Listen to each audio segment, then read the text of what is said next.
گلے میں انفیکشن ہے یا ریشہ ہے تو اس کے لیے بھی یہ ایموکسل آپ استعمال کر سکتے ہیں۔ اس کے علاوہ گلے کے ٹانسلز کے لیے بھی اس کا استعمال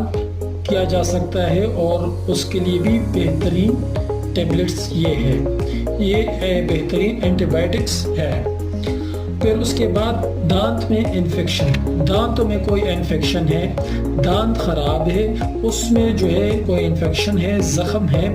تو اس کے لیے بھی آپ اس کو استعمال کر سکتے ہیں، اس کے لیے بھی یہ بہترین اینٹی بائیوٹکس ہے۔ اس کے بعد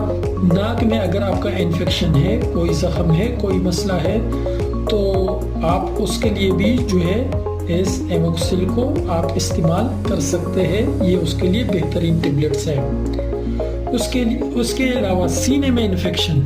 سینے میں اکثر انفیکشن ہوتا ہے اور